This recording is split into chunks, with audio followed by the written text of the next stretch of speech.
And the macro mode is quite interesting as well, and quite a smart way of implementing this macro mode is basically by turning this little ring. And when you turn the ring, actually there's a little extension tube inside the lens, which extends the entire lens assembly out a little bit to provide you with a little bit of extension, so you can get a bit closer to the subject.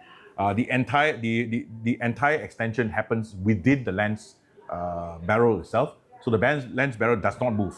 It looks exactly the same, but inside all the elements actually move a little bit forward, as if you put a extension tube behind, and therefore you can get closer and get a little bit macro.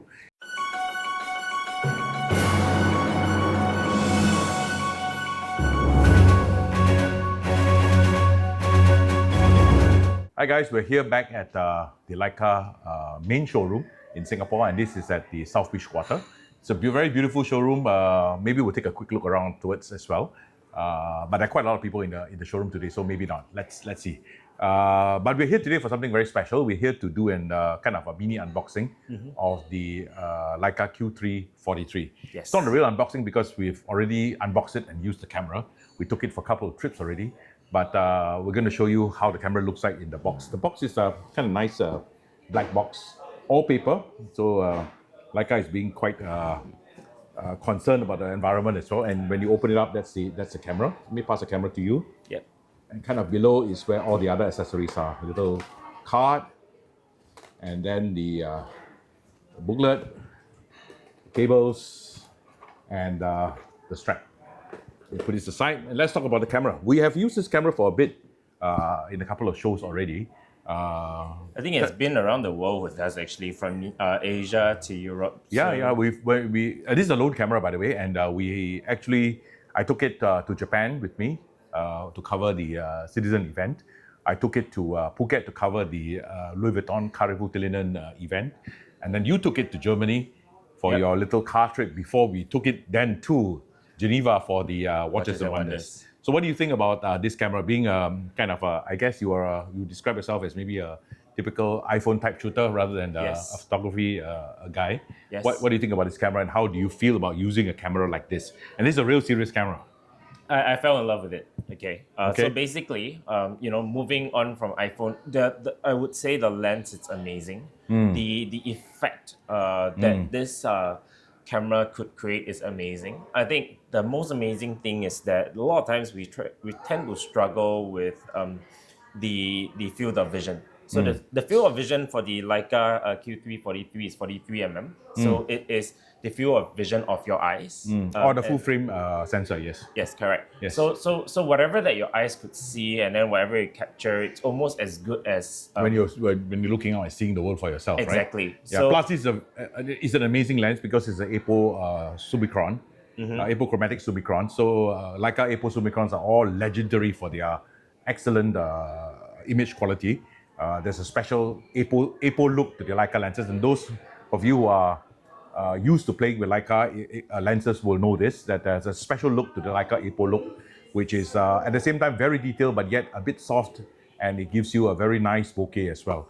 This is Apo Summicron. Leica doesn't make a 43mm Apo Summicron lens, but if this lens were to exist either in M as 50mm or 35 or both of those, the lens would cost more than the entire camera. Wow. Probably, it's my guess. And now the camera is about 9,900 Singapore dollars. Yeah, let's say 10,000 Sing dollars as a round off. It's not by any means a cheap camera, but I think it kind of like has a value proposition of its own because it's easy to use. You can put it in a fully automatic mode, or you can actually get full control yourself. You can put the camera in full manual mode. You can choose everything by yourself, just as with any other camera. The only thing you can't do is to change the lens. But because the sensor is quite big, full frame at 60 megapixels, you can then crop. There's room for cropping to provide you with a more telephoto view if you wish. And basically whatever that you need to have on the camera, it is available. So a normal shooting mode, okay, and then a macro, which we have used extensively during Watches and Wonders during some of our interviews. And the macro mode is quite interesting as well, and quite a smart way of implementing this macro mode is basically by turning this little ring. And when you turn the ring, actually there's a little extension tube inside the lens, which extends the entire lens assembly out a little bit to provide you with a little bit of extension so you can get a bit closer to the subject. The entire extension happens within the lens barrel itself. So the lens barrel does not move. It looks exactly the same, but inside all the elements actually move a little bit forward as if you put extension tube behind, and therefore you can get closer and get a little bit macro. You can't really get full macro one-to-one, for example, which you need for watches, but it's quite close, and because you have 60 megapixels, you can still crop. And also, of course, we have also tried with the older 28mm. We can also use an L Pro, which is a magnifying glass which you put in front of the lens, which Leica makes, and this enables you to get quite close, good enough for watch photography. I think as an but for general use, I think it's good enough, right? Yeah, it's good enough. And we used it for watching your wrist, and we did use it on the legendary band climber, and the photo was great. It came out on Instagram, and people liked it as well. So and it is just amazing. On top of that, we also did some videos with this. Now it supports up to 8K. And we don't need the 8K. It's such an overkill, right? Yeah, so it's too big for us. For example, on the SL3, which is shooting us now, SL3S, which is shooting us now, we're shooting open gate 6K, so we have a little bit of room to play with in the post-production to either crop vertical for Instagram and TikTok and things like that, or to crop 16:9 for YouTube, and we still have full resolution.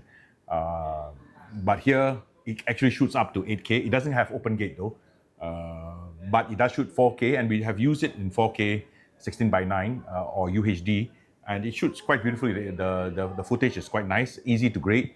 And easy to blend with, for example, with the footage coming up from the SL3S. Yep. So all in all, I think it will be a great day-to-day camera, especially when you are out traveling, like what I did. I think it's an excellent travel camera. So it's small, it's light, it's a little bit inconspicuous, but not really, because the little red dot does attract some attention. Yes, I got stopped in Munich multiple times, in Remova, in outside some stores, saying, "Hey, beautiful Q." I got caught at a surprise.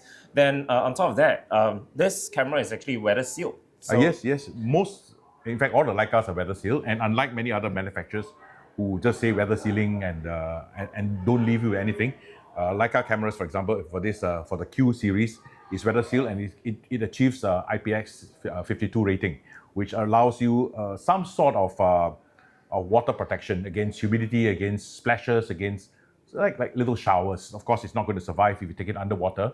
If you take it diving, you're going to have problems with it. But for daily use, as a road warrior, as a traveler, I think it's very, very useful. And you don't really have to worry about small things like showers and things like that. It survived the rain in Munich, so Yeah. I guess it's fine. Yes. Yeah. So on that note, what's your conclusion? I think it's a great camera for travel.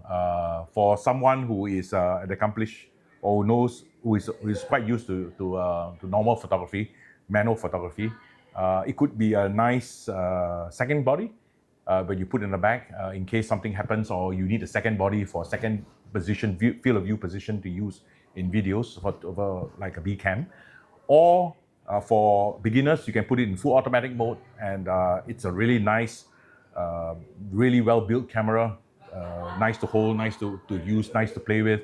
It's got a little bit of clout when you bring it out to show it to people as well. So it's a kind of quite a useful kind of system, and for traveling, I think it's kind of unbeatable.